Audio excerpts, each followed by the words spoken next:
Bendiciones a todos, bendiciones. El día de hoy continuamos con la serie Mitos sobre el Shabbat. Esta serie de estudios que vamos a compartir cada semana mientras el Creador nos permita seguir compartiendo. El día de hoy vamos a demostrar que en el texto hebreo de la Biblia,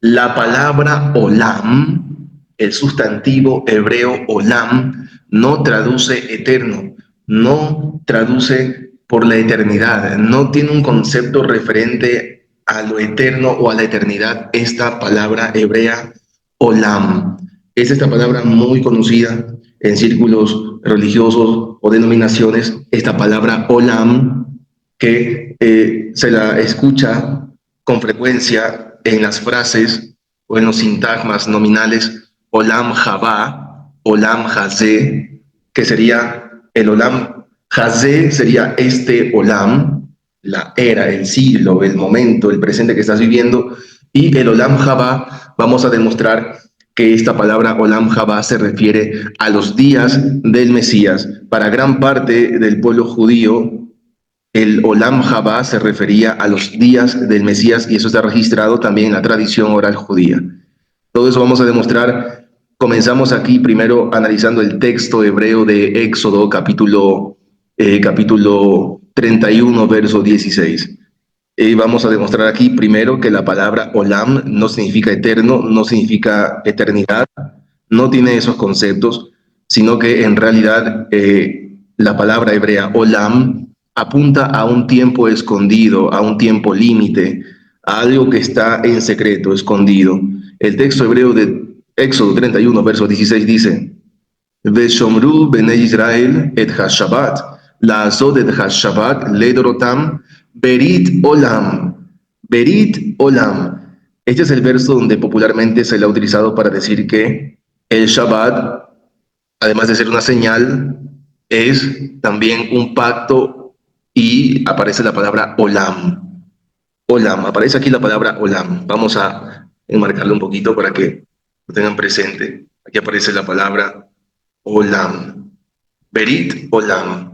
Aparece allí la palabra berit olam, y esto aquí traduce entonces Veshomru bnei Israel et hashabat. Dice que los hijos de Israel deberán cuidar el Shabbat, la asod et hashabat. Dice que haciendo el Shabbat, o para hacer el Shabbat, ledorotam, durante sus generaciones. Y al final dice Berit Olam. Yo he traducido esto como un pacto para el Olam. Vuelvo a repetir la traducción. Los hijos de Israel deberán cuidar el Shabbat, haciendo el Shabbat durante sus generaciones como un pacto para el Olam. No he traducido la palabra Olam porque realmente no sabemos qué es lo que puede significar con precisión, no sabemos, pero lo que sí podemos estar seguros es que la palabra olam en el texto hebreo de la Biblia y su raíz verbal alam dentro del texto hebreo de la Biblia no traduce eternidad, no traduce nada acerca de algo perpetuo o algo parecido. Vamos a revisar enseguida en el diccionario, en el cuadro morfológico. Recuerden que estamos viendo Éxodo 31, verso 16, demostrando que la palabra olam no significa eterno, por tanto, el Shabbat no traduce que es un pacto eterno, sino que es un pacto para el olam. Y repito, vamos a demostrar que la palabra olam, para los tiempos de Jesús, los tiempos de los apóstoles, para la tradición oral judía de las épocas del Segundo Templo, la palabra olam, referente al olam haba, al olam hazé, se refería a los días del Mesías. Entonces, estamos viendo que el Shabbat sería como un pacto para los días del Mesías, con el objetivo de llegar hasta los días del Mesías. Bueno, miren, aquí aparece la palabra olam, aparece el sustantivo hebreo olam. Aquí a un lado aparece sin esta madre de la lectura, esta holem vav, esta holem plena. Si omitimos esta vocal, pues quedaría igual. La palabra olam se le puede describir de ambas formas. Repito, aquí aparece con una letra de más porque es una mater lectionis, una madre de la lectura que los antiguos cananeos, fenicios usaban para poder entender mejor la vocalización de un texto. y que también el que recibe pueda también entender mejor la vocalización del texto. Asimismo, lo utilizaron los antiguos hebreos adoptando ese calendario fenicio cananeo y esas formas. Entonces aquí vemos que aparece la palabra olam, se lo puede escribir de las dos maneras. Acá aparece en plural, olamim. Olamim también en plural aparece una sola vez en Eclesiastés. Bueno, entonces vemos que aquí aparece la palabra olam y la suelen colocar, la traducción, aquí han puesto, significa un tiempo o duración indefinida o incalculable. Eso me alegra bastante en este diccionario que le ha otorgado una traducción, un significado no inmediatamente referente a lo eterno, sino que, como ven aquí presente, olam significa un tiempo o duración indefinida o incalculable. Yo no me fío de los diccionarios para nada, pero vamos a ver también que esta palabra olam, aquí enseguida, la palabra olam se forma a partir de esta raíz verbal alam que ven aquí en pantalla. Es casi lo mismo, ¿verdad? Las mismas consonantes, quitando la jol en bab o jol en plena como vocal, queda la raíz ayin, lamed, mem sofit, mem final. Aparece aquí el verbo alam. Y este verbo alam, en todas sus conjugaciones, es decir, en todas las diversas formas de construirse la raíz verbal alam, en todas tiene el mismo significado de oculto, secreto, esconderse, quedar oculto, ocultarse, estar en secreto o algo parecido. En todas, miren, fíjense aquí aparece esta abreviación, una Q con un punto, es una conjugación cal. En ese tipo de conjugación o construcción, el verbo alam tiene el concepto de algo secreto. Aquí aparece ni, esta forma abreviada de la conjugación nifal, una conjugación pues pasiva. Nifal, también en esta forma, el verbo alam también tiene el concepto de quedar oculto, ser secreto, esconderse. Si vamos acá en esta conjugación jifil, esta es una conjugación causativa jifil, del mismo verbo alam, en otra conjugación también tiene el mismo significado de ocultar, encubrir, tapar o algo parecido. O sea, en todas las conjugaciones verbales del verbo alam, siempre tendrá el concepto de esconderse, hurtar, por ejemplo, cerrarse, ya va ligado al tema de esconder algo. Eso es algo que nos damos cuenta del verbo alam, de esta sola palabra alam. Y de aquí, de este verbo alam, es de dónde se forma, de dónde deriva lo que ya vimos hace un momento. Es de dónde deriva el sustantivo hebreo olam, que popularmente lo han traducido como eterno, eternidad, por la eternidad, pero ese concepto nunca tiene en el texto hebreo de la Biblia. Ya son cuestiones de la tradición tardía, quizás también de construcciones teológicas, y es respetable. Pero en el texto hebreo de la Biblia, la palabra olam y su raíz verbal alam, de ninguna manera jamás han tenido el concepto de eternidad o eterno o algo parecido a la eternidad.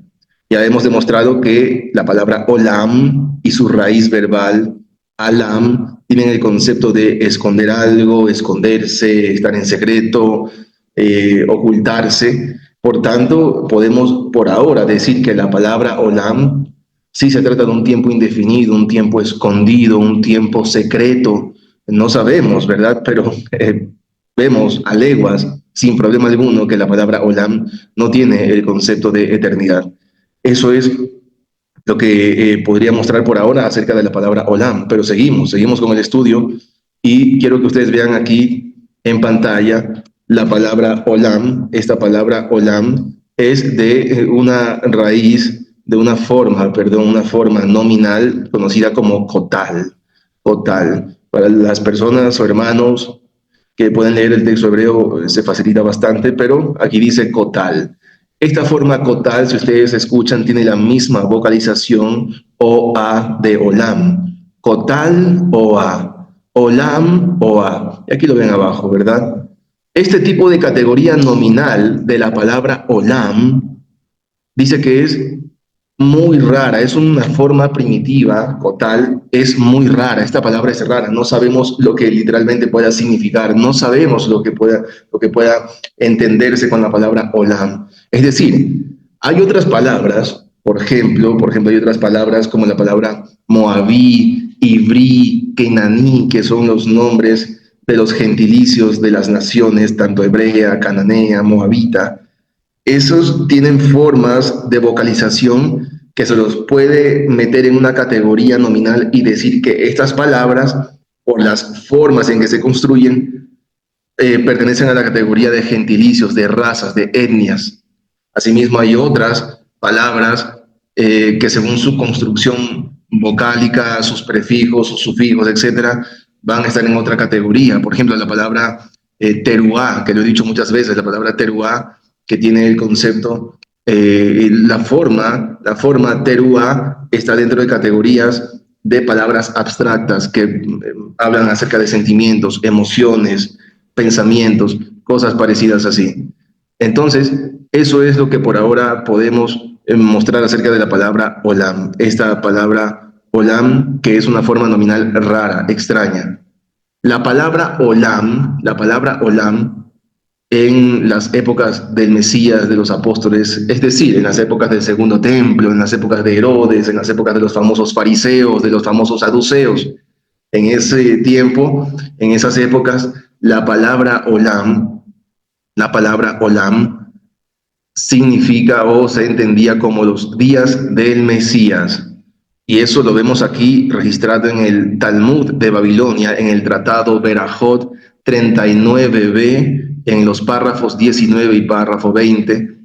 Fíjense que aquí en el párrafo 19 dice acá, de Amar Rabí Hiyá Bar Abba Amar Rabí Yohanan. Está hablando aquí que dijo Rabí Hiyá, hijo de Abba, dijo Rabí Yohanan, todos los Neviim, todos los profetas, todos aquellos profetizaron acerca de los días del Mesías, ya que aparece el Limod HaMashiach. Dice que todos ellos profetizaron acerca de los días del Mesías, pero también acerca del Olam Jabá, que aparece Abal le Olam Jabá. Dice que también hablaron acerca del Olam Jabá. Para esta tradición judía, esta tradición de pensamiento, los días del Mesías y el Olam Jabá eran dos cosas diferentes.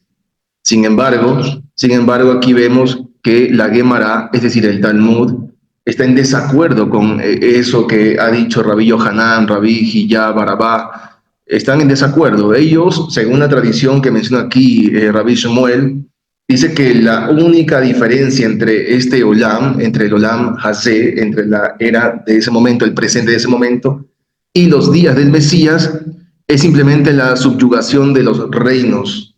Es decir, para este vamos a decir, para este rabí, el Olam Jabá y los días del Mesías es lo mismo.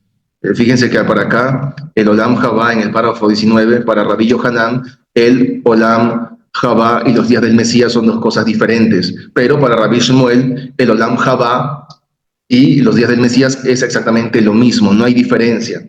Es decir, que para gran parte del pueblo judío, el Olam Jabá se refería a los días del Mesías. Allí aparece la palabra Olam Jabá, la era o el Olam que ha de venir o que habría de venir. Es lo que más o menos traduce esta forma Olam Jabá, que es el sustantivo Olam con un participio articulado. En fin, vamos aquí a ver enseguida que para el Nuevo Testamento, no solamente para la tradición judía, los días del Mesías era exactamente lo mismo que el Olam Jabá, sino que vamos a demostrar que para el apóstol Pablo, según el texto griego, para el apóstol Pablo y para el Nuevo Testamento en general, pues resulta que el Olam o los Olamim, esos Olamim, ese Olam, son exactamente los días del Mesías. Ya se han cumplido, ya llegaron para las épocas del Nuevo Testamento, para las épocas de los apóstoles, para las épocas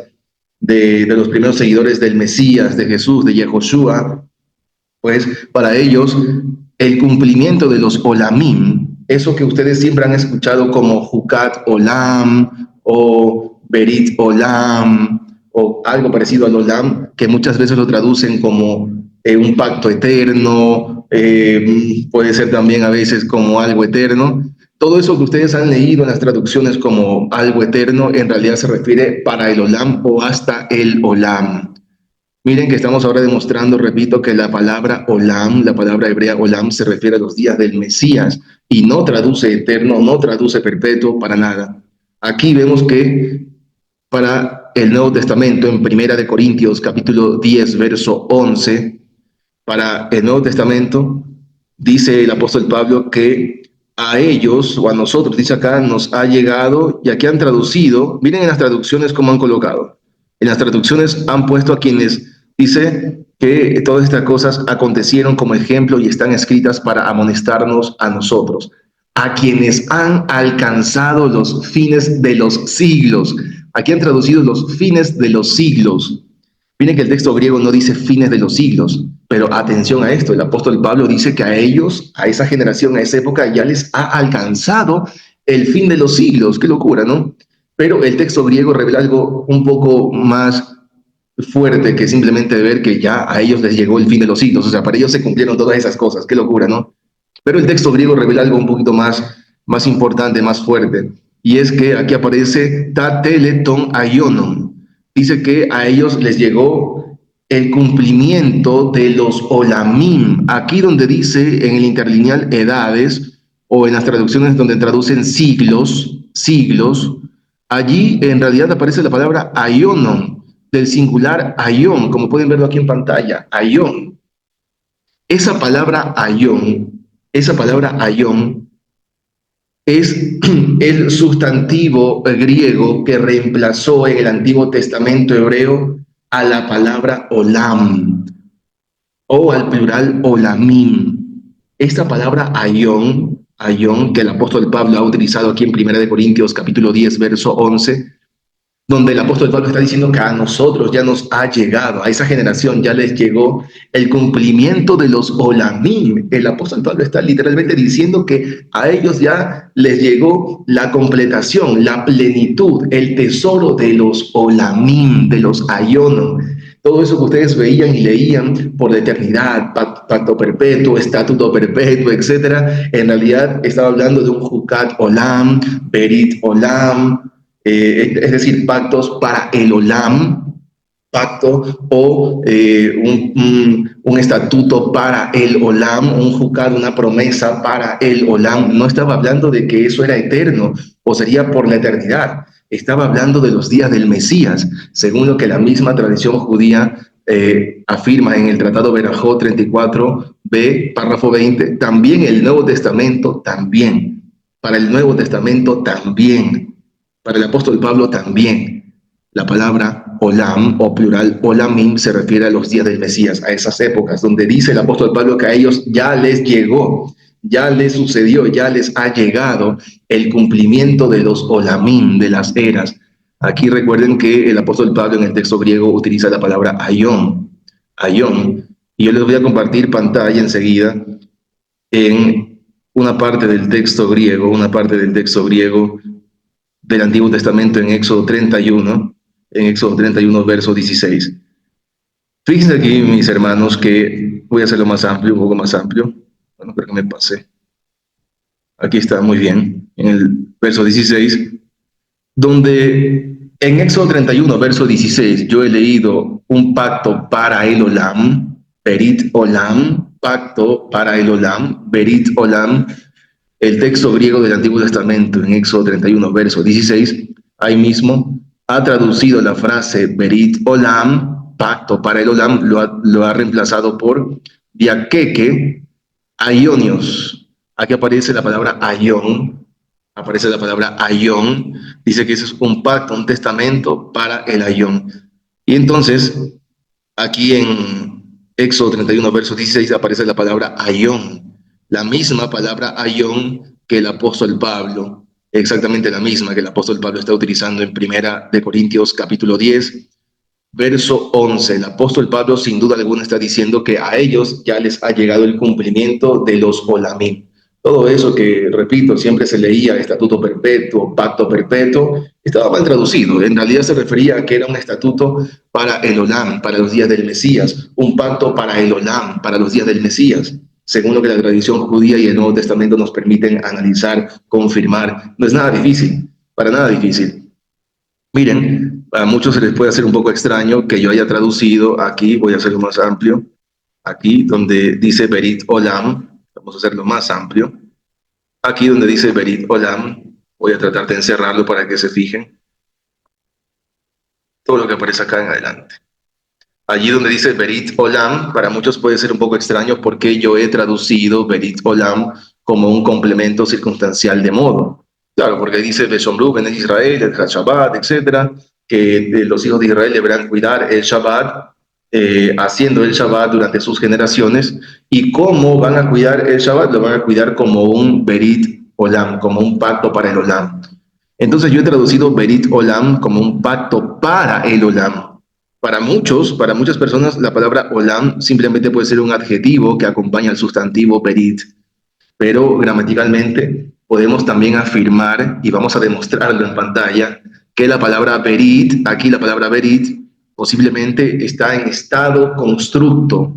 Es decir, la palabra Berit, pacto, pacto, se está construyendo sobre la palabra Olam. Por tanto, la palabra Berit no solamente va a traducir un pacto, para nada, no, no, sino que estamos ante la posibilidad de que la palabra Berit aquí se puede traducir como un pacto para, un pacto de o un pacto por, ya que aquí estamos en un caso genitivo. ¿Qué es un caso genitivo? Prácticamente un sustantivo construyéndose sobre un segundo sustantivo. Y en la traducción, aquí, la palabra Berit, pacto, en la traducción va a agregarse una preposición de o una preposición para o una preposición por. Aquí en la frase Berit Olam, que popularmente lo traducen como pacto eterno, en realidad estamos ante la posibilidad de que el texto hebreo traduzca un pacto para el Olam o un pacto por el Olam o un pacto del Olam, sabiendo que ahora entonces se refiere a un pacto que está para los días del Mesías, un pacto que está a causa de los días del Mesías o un pacto de los días del Mesías. Estamos ante esa posibilidad. Entonces, gramaticalmente podemos demostrar eso. Fíjense que aquí yo quiero que ustedes vean en este diccionario, aquí aparece la palabra perit. En este cuadro morfológico de este diccionario aparece la palabra perit. Exactamente la misma que aparece en Éxodo 31, verso 16.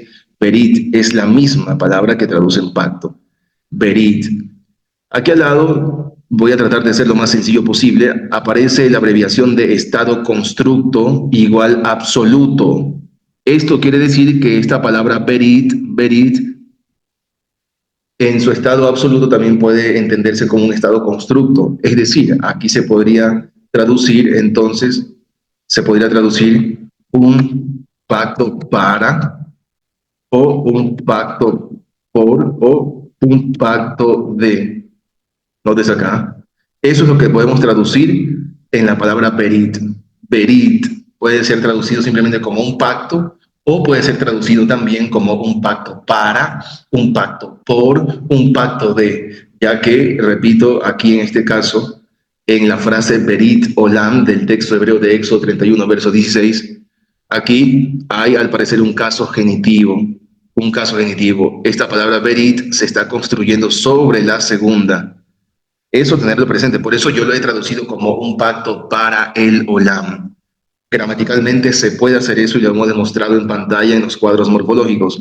Pero también quiero que ustedes observen aquí algo muy bueno, algo genial, algo que me alegra bastante. Miren que este es el interlineal de logos calogos del mismo texto hebreo de Éxodo 31, verso 16. Aquí ellos lo han traducido como popularmente se lo traduce. Berit Olam, aquí el interlineal, como popularmente se lo traduce, han traducido Berit Olam como un pacto perpetuo. Pero atención a esto, ¿eh? Atención a esto. Miren la información que nos otorga el equipo de Logos Calogos. Dice que esta palabra Berit es un sustantivo femenino que está en singular, pero que está en estado constructo. Ahí dice constructivo, constructo. Por tanto, la información que nos da el equipo de trabajo de Logos Calogos nos está diciendo con claridad que la palabra berit está en estado constructo y se puede traducir como un pacto para, un pacto por o un pacto de. Berit Olam, un pacto para el Olam, es decir, para los días del Mesías. Entonces, Vemos que la información morfológica del equipo de trabajo de Logos Calogos, al igual que el diccionario de Luis Alonso Schocker, que vamos a verlo aquí otra vez, Berit dice que la palabra Berit, pacto, puede traducirse como un pacto para, un pacto por, un pacto de, o simplemente como un pacto. Entonces, estamos otra vez ante esa posibilidad. ¿Cómo deberíamos entender nosotros la palabra Olam? Vamos a ver aquí enseguida la palabra Olam. ¿Cómo debemos entender nosotros la palabra Olam? Repito, hemos demostrado, según el Talmud de Babilonia, en el Tratado Berajot, que para gran parte del pueblo judío, los días del Mesías era lo mismo que el Olam Jabá. Era exactamente lo mismo. Y para el Nuevo Testamento, para el apóstol Pablo, para los apóstoles, también era igual. Para el Nuevo Testamento, la palabra Olam se refería a los días del Mesías. Y ellos decían que ya les había alcanzado, ya les había llegado los días del Mesías. Es decir, el cumplimiento de los Olamim. Ese Olam, ese tiempo escondido, ese tiempo secreto, esos días del Mesías. Entonces, vemos que de eso no hay ningún inconveniente. Pero ¿cómo podemos entender entonces la palabra Olam? Hemos dicho, se puede referir a los días del Mesías, a un tiempo escondido, un tiempo secreto, pero me gusta mucho la definición que le otorga la carta a los Hebreos, capítulo 9, verso 10. La carta a los Hebreos, capítulo 9, verso 10, y dice, no se trata más de reglas externas. Atención, que este es un contexto donde se hace una comparación entre el sacerdocio de Leví, allí liderado por el sumo sacerdote, a Aarón en general y los que descienden de él, y hacen una comparación entre el sacerdocio levita y el sacerdocio de Melquisedec, el sacerdocio del Mesías. Claro, poniendo por encima el sacerdocio del Mesías en la carta de los Hebreos, lógicamente. Es lo que hace el autor de la carta de los Hebreos. Y dice que, haciendo esa comparación del procedimiento que se hace dentro del Mishkan, en Yom HaKippurim, etc., el autor aquí, después de dar todas esas instrucciones que se hacían en Yom HaKippurim, en la Torá de Levítico, acerca de Yom HaKippurim, dice que todo eso no se trata más que de reglas externas relacionadas con alimentos, bebidas y diversas ceremonias de purificación, válidas solo hasta el tiempo señalado para reformarlo todo. Válidas solo hasta el tiempo señalado para reformarlo todo. Entonces, tenemos aquí que una definición de lo que posiblemente pueda significar la palabra Olam. Aquí esa es la definición que yo me atrevo a afirmar, que para mí la palabra Olam se refiere o se debe entender como un tiempo señalado para reformarlo todo, los días del Mesías como tal. Eso es lo que hemos encontrado acerca de la palabra Olam. Por tanto, recordemos que el texto hebreo de Éxodo capítulo 31, verso 16, no está diciendo que el Shabbat es un pacto eterno o como un pacto eterno. No dice eso. Ahí aparece la palabra Berit Olam, que por ahora podemos afirmar que está traduciendo como un pacto para el Olam, es decir, como un pacto para los días del Mesías. Entonces, para muchos se puede pensar que entonces es hasta los días del Mesías o solamente para los días del Mesías. Ya no deberíamos entonces ni cuidar Shabbat ni hacer nada. Bueno, yo les sugiero a todos ver la serie, bueno, no es una serie de estudios, el video en el mismo canal Torah y Evangelio. Aquí mismo, en este mismo canal, pueden ustedes observar el video, escuchar, aprender del video titulado Las Moadim no son donde quiera que habiten. Voy a tratar de dejar en la pantalla final, al final del video, dejar ese video que estoy mencionando, además de otro más. Pueden ustedes revisar al final de la pantalla y allí aparecerá entonces el video que estoy mencionando para que ustedes sepan dónde solamente se puede cuidar o celebrar Shabbat o hacer Shabbat, si quieren llamarle así. Hay ejemplos, por ejemplo, en el Nuevo Testamento como si no estoy recordando mal, en Cesarea, en otras partes del extranjero, también por tradición judía se cuidaba Shabbat, sobre todo acudiendo a la sinagoga, etc. Era una costumbre también. Ciertamente el Shabbat, según el texto hebreo de la Biblia, y repito, deben ver el video que he mencionado para que entiendan lo que voy a decir a continuación. Es decir, el Shabbat solamente, o sea, legalmente hablando, según el texto hebreo de la Torá, el Shabbat solamente se lo puede realizar, hacer dentro de las tierras de Canaán, dentro de la tierra como tal, de Canaán, no fuera.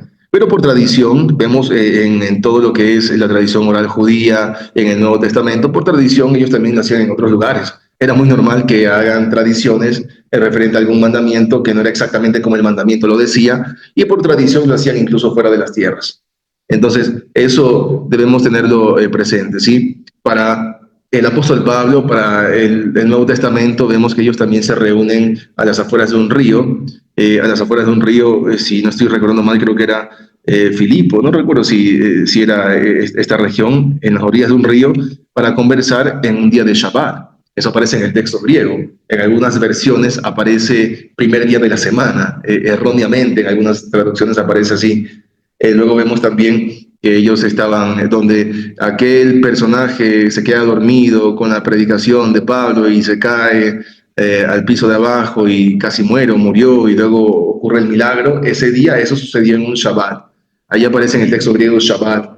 Y entonces no hay problema con que el Shabbat haya sido solamente hasta los días del Mesías. O sea, quien desea hacerlo, quien desea cuidar Shabbat, realizar Shabbat porque quiere hacerlo, le da ganas de hacerlo, puede hacerlo, ¿no? Donde sea que estén. Aunque la Torá en el texto hebreo diga que solamente se pueden realizar dentro de la tierra de Canaán, podemos seguir esas tradiciones bonitas de hacer un recordatorio, pero haciéndole saber al pueblo, a la gente, a los alumnos, a las congregaciones, que ese mandamiento, esa ordenanza sobre el Shabbat está solamente para las tierras de Canaán. Por fuera lo puedes hacer como un recordatorio, como un memorial, como algo bonito, por algo como diferenciarte del resto. Me parece muy bonito. Pero ponerle las cargas encima a las personas, es decir, que si no cuidas Shabbat, pues estás condenado, te vas a ir a no sé qué, por aquí, por allá. Pues, ¿cómo podemos entonces demostrar eso con el texto hebreo de la Torá? Cuando el texto hebreo de la Torá dice que, en palabras simples, puedes cuidar Shabbat, Moshe Botehen, en los asentamientos de ustedes, es decir, en las tierras de Canaán que se les estaba heredando en ese momento. Fuera de allí, la Torá no estipula nada. Entonces hay que ser un poco cautos cuando estemos enseñando acerca del tema del Shabbat. Por ahora hemos visto que la palabra Shabbat perdón, la palabra Olam no significa eterno, no significa perpetuo. La frase Berit Olam, que popularmente la traducen como pacto eterno, hemos demostrado el día de hoy que en realidad traduce un pacto para el Olam o algo parecido. Hemos demostrado también que la palabra Olam tiene el posible significado de un tiempo escondido, un tiempo secreto, un tiempo escondido, un tiempo oculto, y que para la tradición judía y para el Nuevo Testamento ese Olam se refería a los días del Mesías. Lo hemos demostrado el día de hoy. Entonces yo les envío un fuerte abrazo a todos y bendiciones para todos.